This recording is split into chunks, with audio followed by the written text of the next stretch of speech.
Alors bonjour, c'est Is de l'âme qui vous parle.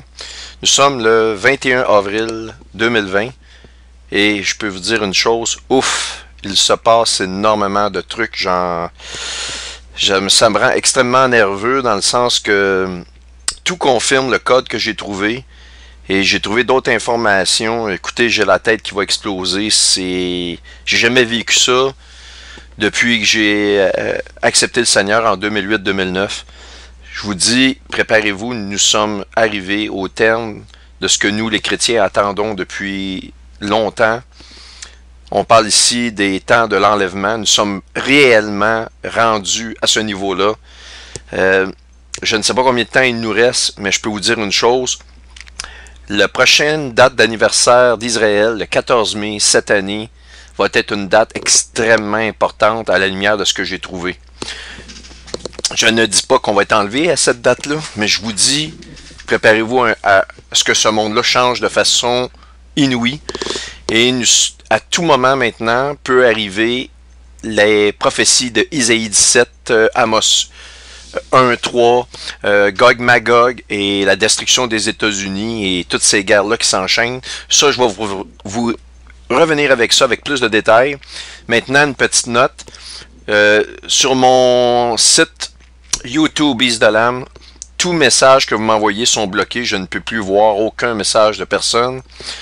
Donc, si des gens veulent me rejoindre pour des choses, soit des commentaires sur les vidéos ou écoutez, pour n'importe quelle raison, vous pouvez me rejoindre sur ce courriel-là ici. Toutefois, ceux qui veulent me dire que l'enlèvement va arriver à la fin, de me repentir, etc., écoutez, vous pouvez bien m'écrire, mais ces messages-là vont aller directement à la poubelle. Donc, si vous voulez perdre du temps pour m'écrire, vous pouvez toujours le faire. J'ai réellement plus de temps à perdre avec ces stupidités-là qui me font perdre du temps. J'en ai déjà perdu. À cette heure, j'ai compris. Il n'y a rien à faire. Donc, vous pouvez m'écrire. Je ne sais pas si je peux répondre à toutes vos questions. Je vais essayer de le faire. Mais je me concentre énormément à la production des vidéos pour vous montrer ce fameux code.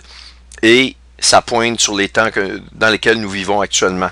Alors j'enchaîne. Dernière fois, nous avions vu, j'ai passé en revue Amos 8, j'ai parlé de crypto-monnaie, j'ai parlé de Libra, Calibra, donc dans des moindres détails de toute cette prophétie-là de Amos 8. Et vous devez comprendre que la balance, qui est la constellation de la balance, c'est une constellation dans laquelle qui va nous marquer avec lorsque le soleil est en son cœur, les temps d'automne, les temps proches de la fête des trompettes, et les mouvements économiques les plus importants, que ce soit des grandes crises, etc., ce sont pour la majorité, si ce n'est pas à toutes les fois, produites dans le temps de l'automne, proche de la fête des trompettes. Vous vous rappelez du Shemitah? Le Shemitah, c'est justement, Jonathan Cahn en avait parlé, je ne vais pas rentrer dans ces détails-là, mais je veux juste vous faire un petit retour à la mémoire. Et ce qui se produit actuellement dans les événements mondiaux est tellement important et confirme le code que j'ai trouvé. Et c'est pour ça que vous allez comprendre, au dévoilement de toutes les informations que j'ai, la raison pour laquelle je suis extrêmement nerveux. Bon, la plupart des chrétiens qui m'écoutaient, vous savez, dans votre cœur, que, écoutez, on doit être rendu à la fin. Maintenant, par les événements, on le voit.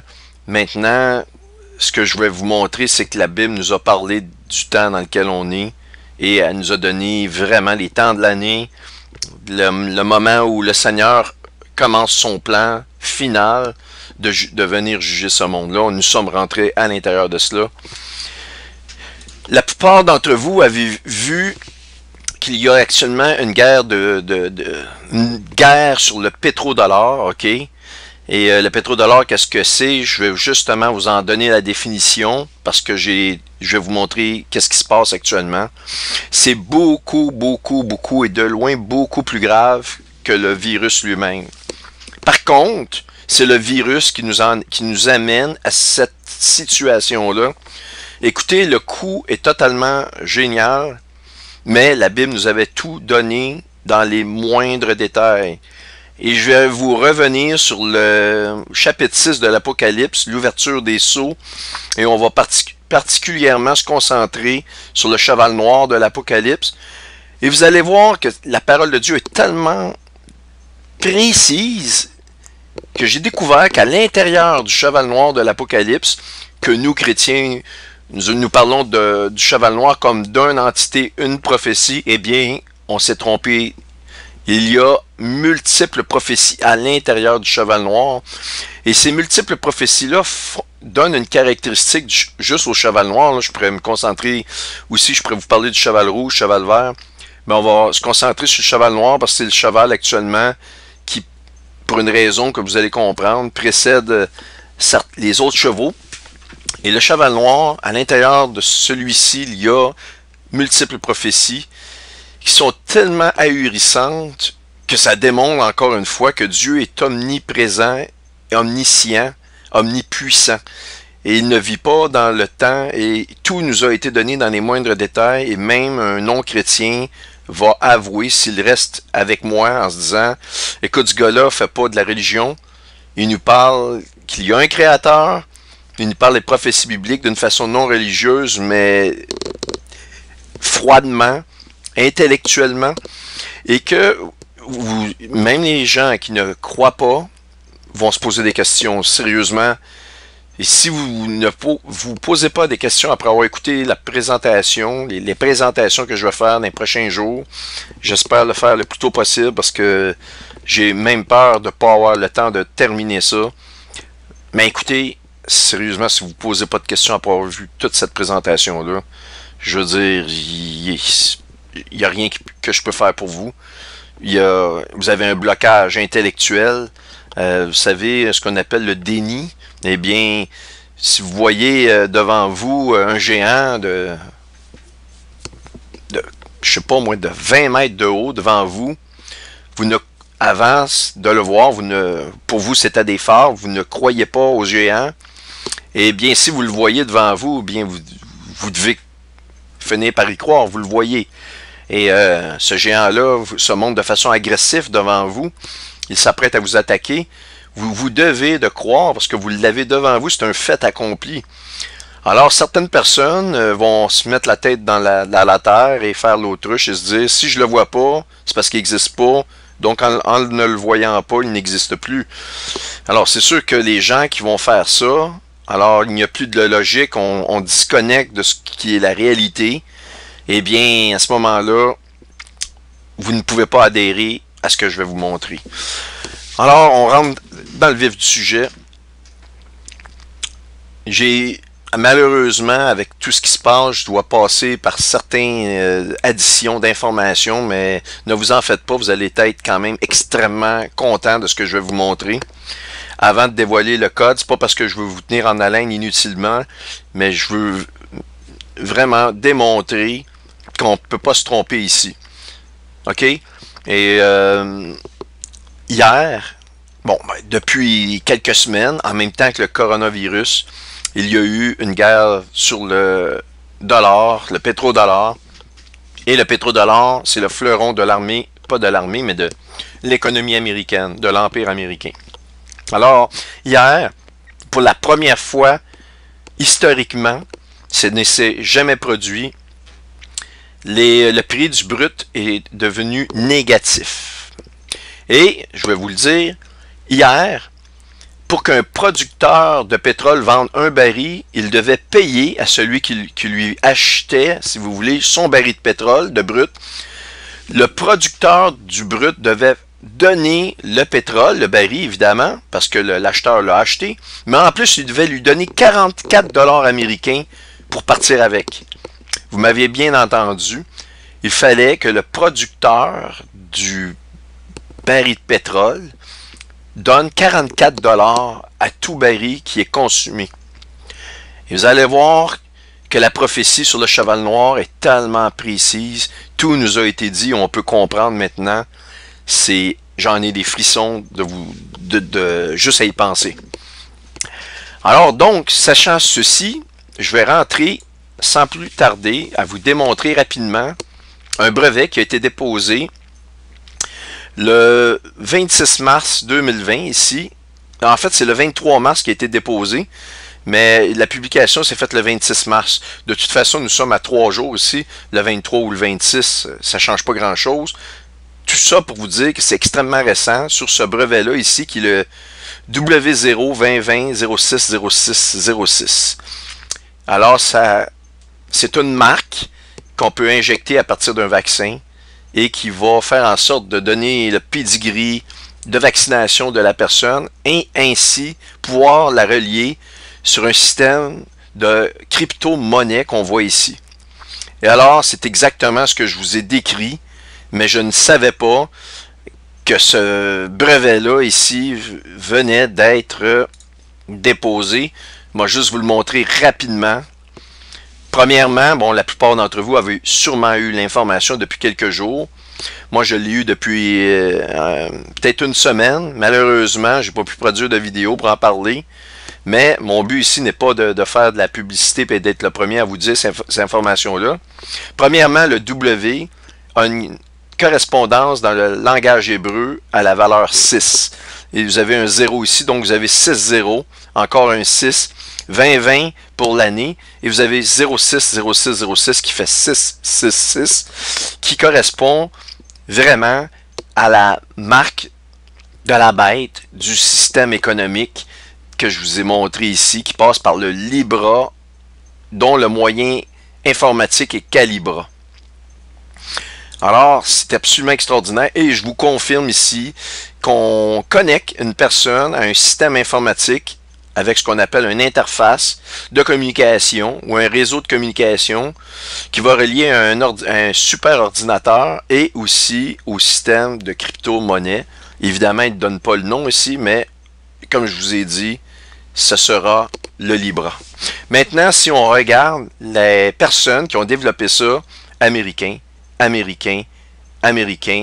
Microsoft Technology Licensing LCC, évidemment, vous savez, Bill Gates, c'est Bill Gates qui a déposé ça, ou une de ses filiales, et voyez-vous, c'est à Washington. N'est-il pas étrange qu'on annonce des essaims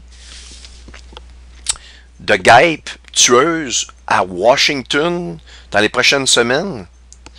Et ça, c'est une nouvelle que vous avez peut-être eue. Si j'ai le temps, je vais vous en parler. Mais il y a des prophéties reliées à ça, des prophéties bibliques reliées à ça. Et tous les agents sont tous américains. Alors, la pyramide est sur le dollar américain. Et le dollar américain est basé sur le pétrodollar, ou le pétrole, le brut si vous voulez. Ils savaient dès le départ que du dollar américain naîtrait la nouvelle monnaie ici qu'on voit, dont je vous avais déjà parlé de ça. Il y a des chiffres ici, dans le bas, qui fait la notation 666. Si je regarde ici, $1 bill, attendez,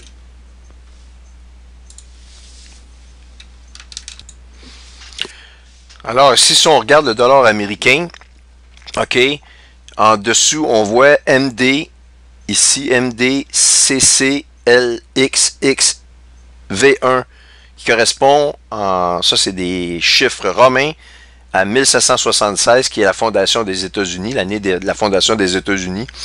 Mais c'est un leurre parce que c'est aussi l'année de la fondation de l'ordre des Illuminati. Et si nous prenons de façon divisée, comme il est écrit ici en bas de la pyramide, vous pourrez regarder vous-même chez vous, je ne veux pas le grossir, parce que je veux revenir sur des notions que j'ai déjà montrées. DC, LX, V1, donc ça fait 600, le DC fait 600 en chiffre romain, le LX fait 60 et le XV fait le chiffre 6 pour 666.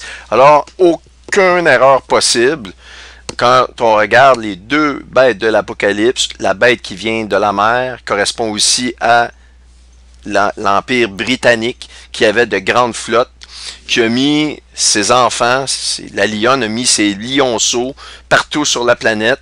On a l'Empire américain, le Canada, tous ces pays-là, dont l'Australie. Et les États-Unis étaient le pays qui devenait le pays le plus puissant des lionceaux. Et c'est cette bête-là, maintenant, la deuxième bête qui vient de la Terre, qui fait que tout homme, petits et grands, etc., etc., ne puisse ni acheter ni vendre sans cette marque-là. Évidemment, ça nous parle de la bête qui vient de la Terre, correspond aux États-Unis, parce qu'on nous parle des technologies qui a fait descendre des faisceaux de rayons à la vue de tous les hommes, du ciel vers la terre. C'est cette bête-là qui fait ça et qui fait aussi bouger l'image de la bête. Récemment, je voyais une vidéo du pape qui fait une apparition à l'extérieur et lorsqu'il quitte, on le voit disparaître comme instantanément. Les gens se sont posés question, coudonc, c'est un hologramme? Ils utilisent cette technologie-là, ce qui peut permettre à une personne d'être à un autre endroit et d'apparaître ailleurs. C'est une technologie que même Barack Obama a démontré lorsqu'il a gagné les élections américaines, vous vous en rappelez. Alors ici, le dollar américain, tout est là, le dollar, le pétrodollar. Alors je vais revenir sur l'importance ici de ce brevet-là. Donc, on voit vraiment un dépôt américain. Et ça, c'est la technologie, OK? Vous devez faire une différence entre la technologie, la marque de la bête, mais ceux qui vont contrôler la monnaie, que cette technologie-là va permettre finalement aux gens de pouvoir utiliser, de contrôler les gens. Mais qui est derrière la monnaie? Eh bien, Amos 8 nous le dit. Le contrôle de la monnaie, ce sont les Rothschild et je vais vous expliquer comment ils réussissent à le faire dans cette présentation-là. C'est important parce que lorsque je vais terminer, vous n'aurez plus aucun doute. OK? Alors, je vais mettre le lien directement ce brevet-là dans le descriptif de la vidéo. Je vais mettre, en fait, la plupart des données que vous voyez ici, en haut, dans le descriptif de la vidéo. Maintenant, qu'est-ce que le pétrodollar? Eh bien, je vais y aller rapidement, mais je vais mettre aussi ce lien-là qui est en français. Alors, vous allez comprendre que la Troisième Guerre mondiale, elle est déclarée avec le baril de brut étant même négatif. Écoutez, c'est vraiment quelque chose, comme on voit ici dans le grand titre. Le prix du brut tombe négatif. Comme je vous ai dit, 44 $. Ça coûte 44 $ par baril de brut. Ça, c'était en date de hier. OK, de quelques heures de cela. Des informations que j'ai eues pour donner un baril de brut à un acheteur. Je veux dire, c'est la folie. Vous vendez des voitures. Quelqu'un se présente dans votre concessionnaire. Il part avec une voiture. Vous y avez donné un chèque de 10 000 $. Alors, de quoi allez-vous vivre? De quelle commission votre patron va pouvoir vous payer? Quel salaire votre patron va pouvoir vous verser? S'il doit payer pour la marchandise qu'il a en inventaire, qu'il n'a pas payé encore à son fabricant, imaginez-vous, c'est une catastrophe immense. Et vous êtes d'accord avec moi qu'on n'a pas 6 mois à attendre pour voir les répercussions d'une telle chose. La seule solution, c'est une guerre au Moyen-Orient. Et cette situation-là, ils ne vont pas retourner en arrière. Et écoutez, c'est extraordinaire. Parce que le problème, je vais vous expliquer, c'est que ceux qui ont donné la technologie pour extirper le pétrole, c'était les Américains qui possédaient ça dans les années d'avant. Et donc, des centaines de compagnies de pétrole pourraient aller à la banqueroute. Eh bien, je vous annonce que ce n'est pas pourrait. Ici, ils disent could, qui peut dire pourrait. Eh bien, ils vont aller à la faillite. C'est la fin de l'économie américaine. C'est la fin des États-Unis d'Amérique. À moins qu'ils aient, avec le militaire, essayé de réparer ça. Mais je vais vous dire une chose. On connaît les prophéties, puis je vais vous revenir là-dessus. Alors donc, le pétrodollar, pour faire un petit résumé, dans les années, en fait en 1973, les États-Unis ont signé un accord avec l'Arabie Saoudite.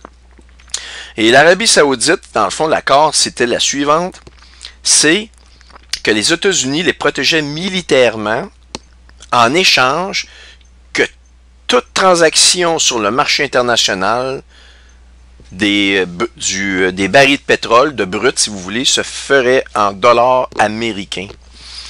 Alors, vous comprendrez que lorsqu'ils ont signé ça, et après, ils ont embarqué dans le deal en 1975, soit 2 ans après, les Américains avaient signé tous les pays producteurs de pétrole membres de l'OPEP.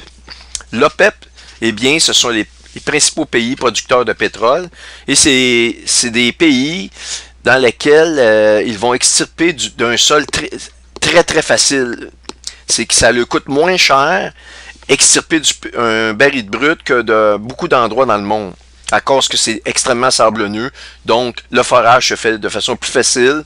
Et en plus, les bulles de pétrole, si vous voulez, dans le sol, étaient à beaucoup plus petites profondeurs. Et les quantités, ben vous le savez, il y avait des quantités incroyables de pétrole. Donc, ici, je vais vous lire un peu, mais vous allez comprendre les étapes. Donc, la naissance du pétrodollar et ses conséquences. Comme nous l'avons vu dans l'article précédent, à la fin des accords de Bretton Woods, Bretton Woods, ça a donné naissance à la FMI en passant. Les États-Unis ont pris un avantage décisif vis-à-vis des autres pays alliés. Nous allons voir dans cet article comment ce tour de force a servi de tremplin pour asseoir durablement l'hégémonie américaine grâce au pétrodollar. Cela nous conduira à comprendre les raisons du premier choc pétrolier et la plupart des conflits militaires dans le monde jusqu'à nos jours. Alors, lorsque les Américains ont signé cette entente-là avec l'Arabie Saoudite et les autres pays, ils sont devenus, avec les richesses que ça les a amenées, la plus grande puissance de tous les temps. Et ils pouvaient dépenser dans le militaire. Donc, oui, l'Arabie Saoudite était contente de se faire protéger, sauf qu'ils venaient de créer un monstre à lequel ils ne pourraient plus eux-mêmes tourner le dos. C'est-à-dire que les États-Unis devenaient tellement puissants militairement que plus personne ne pouvait les défier dans le monde. Ils avaient un budget militaire, on va le voir, qui dépassait tous les pays du monde additionnés ensemble, grâce au pétrodollar. Le contexte, après la Seconde Guerre mondiale qui est vraiment quelque chose de prophétique, les compagnies pétrolières américaines dominaient le marché et les États-Unis produisaient les 2/3 du pétrole au niveau mondial. Donc, les compagnies pétrolières, ils avaient la technologie, comme je vous ai dit, et c'est eux qui contrôlaient la technologie pour extirper le pétrole. C'est pourquoi la cotation du pétrole était déjà en dollars et que celui-ci était fortement lié à cette matière première. La hausse ou la baisse du prix du pétrole équivalait donc à une hausse ou la baisse de la demande en dollars américains. Alors, les accords. Donc, je vous l'ai dit, en 73, l'Arabie Saoudite, OK? Donc, voici les détails de l'accord. Le pétrole soit facturé exclusivement en dollars américains aux pays importateurs. L'excédent commercial de cette activité soit investi en bons du trésor américain, c'est-à-dire dans la dette américaine. Wow! En contrepartie, les États-Unis accordent leur soutien militaire, ça je vous l'ai dit, et cet accord serait étendu aux autres pays de l'OPEP, si bien qu'en 1975, les États-Unis contrôlent les vannes du pétrole mondial. Conséquence, le pétrodollar fonctionne sur 3 piliers intimement liés les uns aux autres, que sont le dollar, le pétrole et l'armée. Wow! Et donc, dollar plus oil plus armée égale le pétrodollar. Alors, le dollar et le pétrole. En facturant le pétrole en dollars, on accroît la demande dans cette devise de façon prodigieuse. Toute économie ayant besoin d'énergie pour se développer, et donc va utiliser le dollar, et donc le dollar se répand à toute vitesse dans le monde entier. La stabilité du dollar est assurée par les pays de l'OPEP, qui paye la dette américaine et la demande mondiale en pétrole. Parallèlement, la demande en dollars est compensée par l'importation des biens avec lesquels il est échangé. L'armée et le dollar. Alors ici, je vous l'ai dit, vous avez une idée vous avez un graphique ici. Ça, c'est 2003-2005, mais je peux vous dire, ça a changé, mais c'est encore une réalité, sauf que la balance est en train de changer. Alors, le Canada, la Turquie, vous prenez tous les pays additionnés ensemble, si vous faites une ligne imaginaire, vous allez peut-être arriver environ où ce que j'ai mon curseur, si on additionne tous ces pays-là ensemble. Et voici les États-Unis à elles seules, eh bien, le budget des États-Unis pour l'armée. Alors, pourquoi comprendre qu'ils sont devenus un empire sur Terre grâce au pétrodollar. Il n'est pas question qu'ils laissent tomber ça sur aucun prétexte que ce soit. L'armée américaine est ce qui garantit et qui protège les accords commerciaux du pétrodollar dans le monde. Les pays producteurs de pétrole ne sont pas rendus compte, dans un premier temps, qu'ils avaient laissé entrer un cheval de Troie. Ben oui, ils ont signé ça, c'était très intéressant pour eux d'avoir le support de protection de l'armée américaine, mais en même temps, ils créaient un monstre avec lequel ils ne pourraient plus jamais se débarrasser. Et c'est pour ça que la Russie, la Chine, ces pays-là, qui se sont fait appeler l'axe du mal, eh bien, se lèguent ensemble pour pousser un nouveau système économique. Et ils savent très bien que la seule résultante, c'est la guerre. Je veux dire, si tu vas voir les États-Unis, tu dis, écoute, lâche ton pétrodollar, mets fin à ton économie. Tu vas partager le contrôle de l'économie mondiale avec nous. Eh bien, il est assuré que le président, que la politique américaine va refuser une telle chose et que c'est la guerre. Et donc, on comprend que dans Gog et Magog, la Russie étant à la tête de tout ce groupement de Gog et Magog, la guerre d'Ézéchiel 38-39, eh bien, qu'il fait un projet d'attaquer les États-Unis, la Babylone des derniers jours, en secret. OK? Il peut pas. Il parle de paix d'une façon, mais il prépare la guerre, puisqu'il n'y a aucune solution à ce problème-là autre que la guerre. Et donc, l'appui militaire qui faisait partie de la négociation du pétrodollar est devenu une garantie pour les États-Unis de protéger leur investissement. Alors, ci-dessous, une carte représentant les bases américaines au Moyen-Orient, je vous laisse imaginer la somme colossale qu'il faut pour entretenir et payer les soldats, les munitions, etc. Alors, voyez-vous ici, tous les points que vous voyez ici, ce sont des bases militaires américaines au Moyen-Orient. Écoutez, vous voyez la quantité. Eh bien, si je grossis la carte pour vous donner une meilleure idée, vous les voyez ici. Et l'Iran était entouré à l'intérieur de cela. Alors donc, ça vous donne une idée. Alors donc, on va continuer. Eh bien, les opposants, eh bien, il y a bien des pays qui refusent ou ont refusé de jouer le jeu. Par exemple, l'Irak, qui a décidé dans les années 2000 d'échanger son pétrole contre des euros. Et cette attaque directe contre le dollar a produit la seconde guerre du Golfe. Vous en rappelez? Ils avaient pourtant pas trouvé d'armes de destruction massive, mais elle a été un prétexte. Et pas juste ça, c'est la tombée des deux tours. Les Américains ne voulaient rien savoir d'aller là-bas. Ils ont fait tomber les tours et là, les gens voulaient avoir la tête de Ben Laden. Ça a donné les prétextes d'aller là-bas. Mais ça conservait en même temps la suprématie américaine sur le dollar. Il y a eu l'exemple du Venezuela, la Corée du Nord, l'Iran, la Syrie. Et son allié le plus proche avec qui elle a une alliance militaire, ce sont en somme tous les pays qui ont été pointés du doigt par George Bush Jr. comme étant the axis of evil, l'axe du mal, c'est-à-dire des États terroristes. Eh bien, parce que vous le savez, on regarde des pays ici, eh bien, le Venezuela, c'est un ennemi des États-Unis, Corée du Nord, l'Iran, la Syrie, bon, vous savez toutes ces choses-là. Alors donc, en Libye, Kadhafi voulait créer sa propre monnaie libellée en or et facturer son pétrole dans cette devise. Là non plus, la réponse ne s'est pas fait attendre longtemps. En 2011, il fut supprimé et la Banque centrale libyenne fut créée. Alors donc, je vais vous laisser ça, cette information-là. Mais le pétrodollar, c'est à la base de toute l'économie américaine et c'est la base, le secret pour l'armée puissante qu'elle a.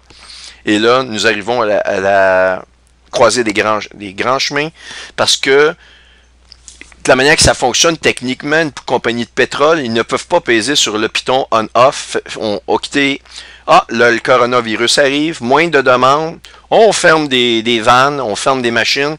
Il y a des millions de personnes qui travaillent dans le domaine du pétrole, c'est une catastrophe.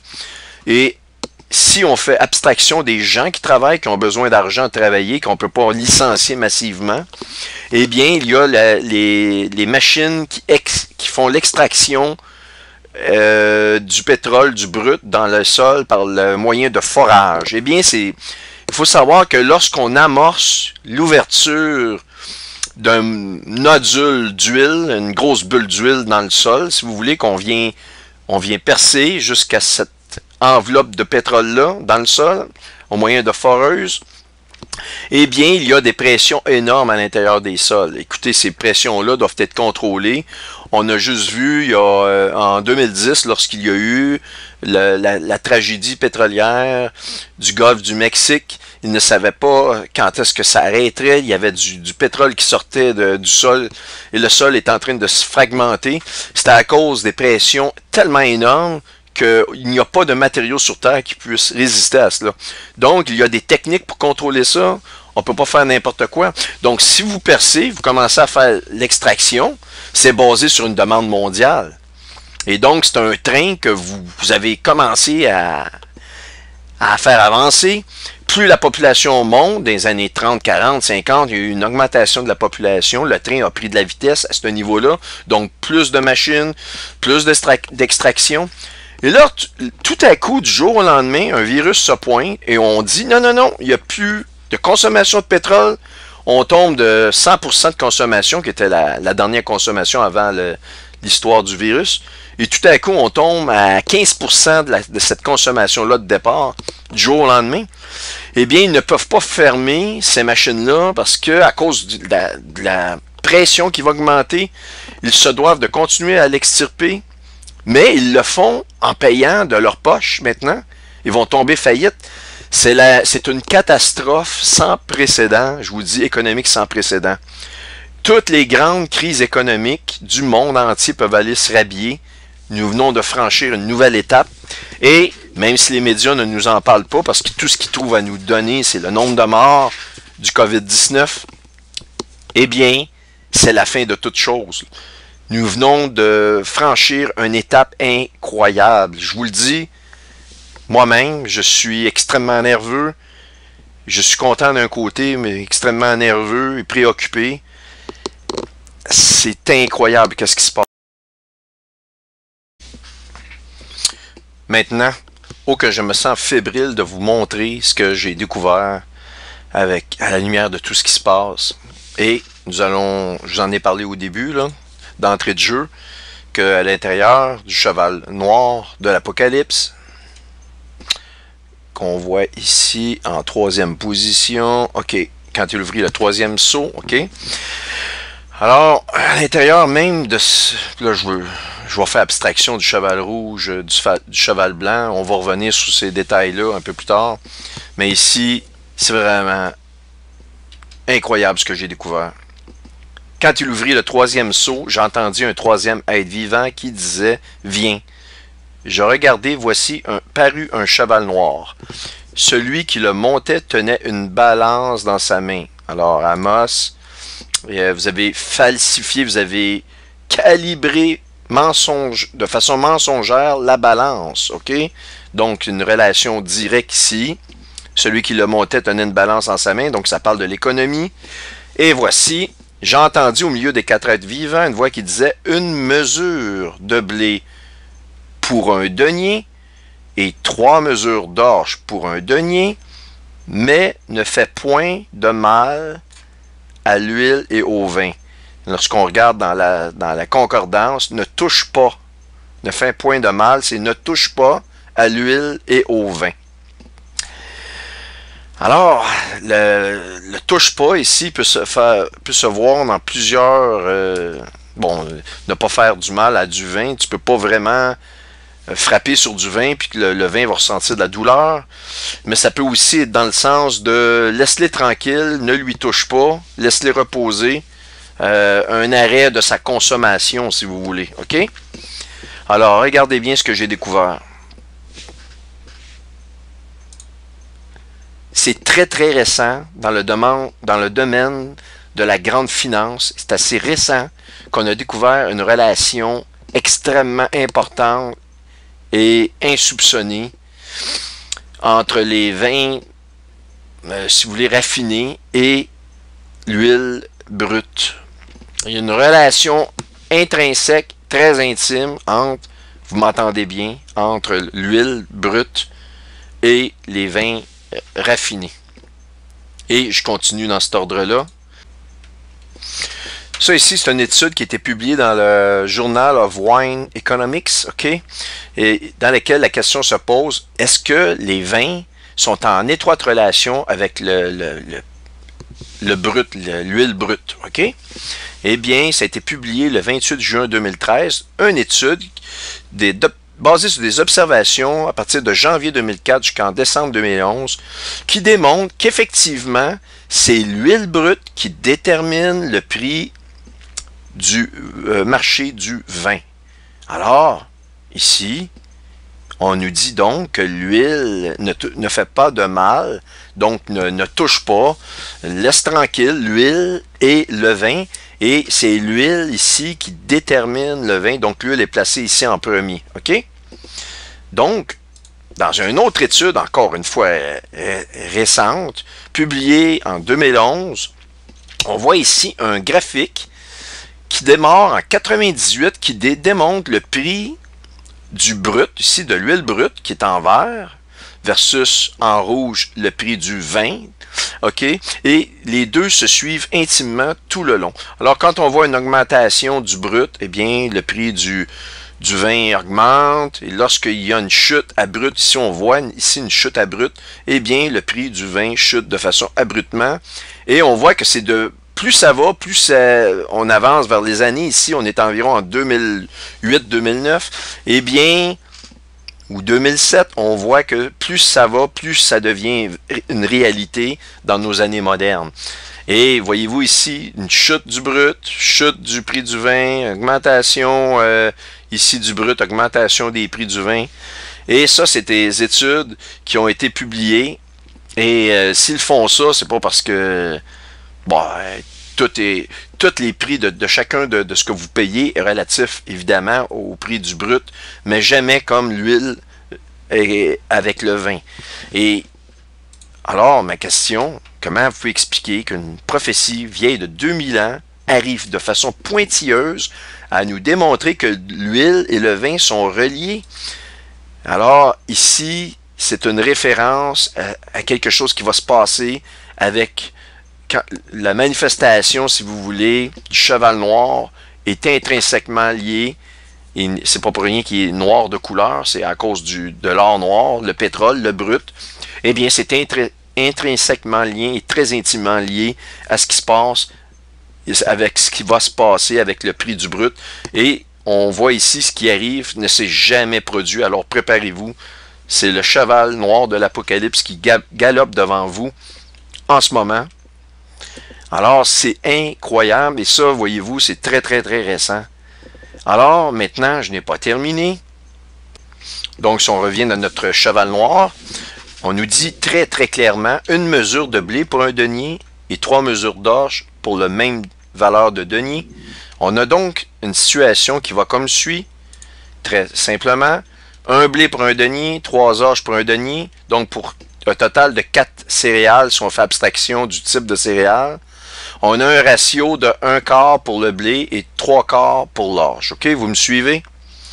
Eh bien, dans une étude universitaire qui a été publiée dans le Saudi Society of Agricultural Sciences, OK, un journal important sur l'agriculture, en 2015, au mois de janvier 2015, on a une comparaison énergétique de l'efficacité énergétique faite, OK, à partir du blé comparativement à l'orge, OK? Et ils ont pris plusieurs champs, ils ont pris 100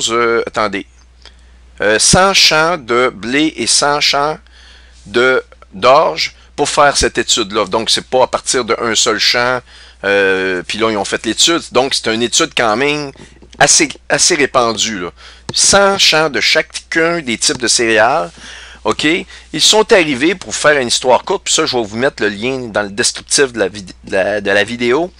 Ils sont arrivés à un ratio d'efficacité respectif du blé et de l'orge respectif de 1,49 pour le blé et 1,94 pour l'orge. Si vous faites le ratio, la division entre 1,49 et 1,94, eh bien, vous arrivez, mesdames et messieurs, au ratio de 0,76. Si on fait abstraction de l'erreur humaine, parce qu'on n'est pas parfait en tant qu'être humain, et on arrive exactement au ratio qui a été prophétisé 2000 ans avant. Maintenant, pourquoi que la Bible nous mettrait ça? Parce qu'elle est en train de nous dire que l'économie va tomber. Elle nous parle de la nourriture, des prix exorbitants de la nourriture, dans une précision qui est confirmée par la science moderne de façon très récente. Et je considère que nous sommes rentrés vraiment dans les tout derniers jours, lorsque Barack Obama a pris la présidence des États-Unis et lorsqu'il est arrivé en 2008, la grande crise économique, qui prépare d'ailleurs, qui était la préparation de ce qu'on vit actuellement dans notre économie actuelle.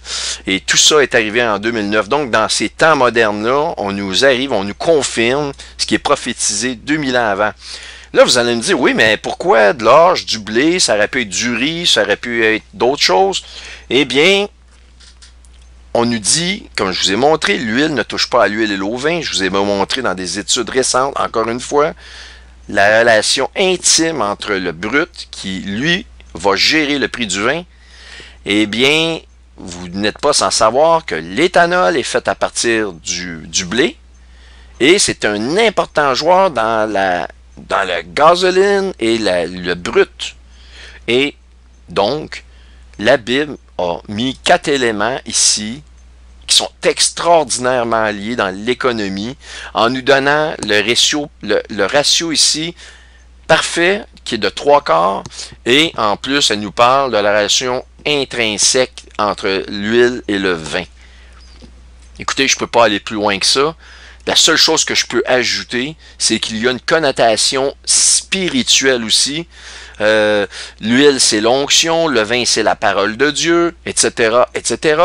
L'orge ici, si on fait la récolte de l'orge, on ne passe pas, dans les anciens temps, on n'utilisait pas ce qu'on appelle l'outil qui s'appelle le tribulum. Eh bien, vous le voyez à l'écran ici, ce que ça ressemble à un tribulum, ok? C'est pour la culture du grain. Et le tribulum, c'était pour la culture des grains beaucoup plus difficile à obtenir manuellement. Et donc, il fallait passer, le blé, exemple, est un grain qu'on doit passer dans le tribulum pour pouvoir le cueillir, versus l'orge, qui facilement, en le secouant, on pouvait récolter les grains d'orge d'une façon très très facile sans le passer dans le tribulum. Donc, l'orge ne passait pas dans la tribulation versus le grain de blé qui lui passe dans les tribulations pour être cueilli finalement ou récolté. Et évidemment, ça fait référence aux saints de l'Apocalypse, ceux qui vont se tourner vers le Seigneur pendant les périodes de tribulation, qui vont passer par la grande tribulation versus ceux qui vont être sortis de la grande tribulation. Alors, c'est extraordinaire. Maintenant, on va continuer dans la suite des choses. Je vais rentrer à vous démontrer que la famille Rothschild va être en contrôle du nouveau système, de la nouvelle monnaie qui va être mise en place dans les prochains mois.